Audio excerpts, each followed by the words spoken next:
कहानी स्वामी विवेकानंद जी की।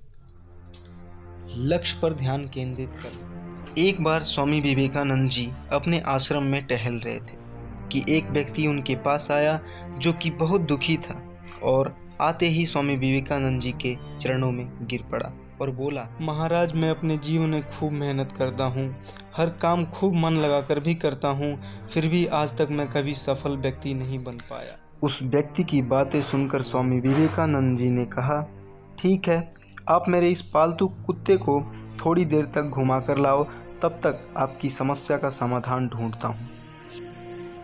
फिर क्या था, इतना कहने के बाद वह व्यक्ति कुत्ते को घुमाने ले चला गया और फिर कुछ समय बीतने के बाद वह व्यक्ति स्वामी विवेकानंद के पास वापस लौट आया। तो स्वामी विवेकानंद ने उस व्यक्ति से पूछा कि यह कुत्ता इतना हाँफ क्यों रहा है, जबकि तुम थोड़े से थके हुए नहीं लग रहे हो, आखिर ऐसा क्या हुआ। इस पर उस व्यक्ति ने कहा कि मैं तो सीधा अपने रास्ते पर चल रहा था, जबकि यह कुत्ता इधर उधर रास्ते पर भागता रहा और कुछ भी देखता तो उधर ही दौड़ जाता था, जिसके कारण इतना थक गया है। इस पर स्वामी विवेकानंद जी मुस्कुराते हुए कहे, बस यही तुम्हारे प्रश्नों का जवाब है।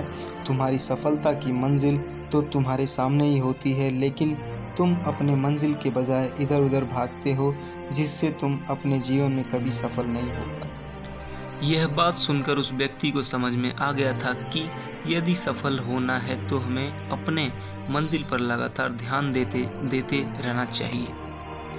तो दोस्तों, इस कहानी से हमें यह सीख मिलती है कि हमें जो करना है, जो कुछ भी बनना है, हम उस पर उतना ध्यान नहीं देते हैं और दूसरों को देखकर वैसा ही हम करने लगते हैं, जिसके कारण हम अपनी सफलता के मंजिल के पास होते हुए भी दूर भटक जाते हैं।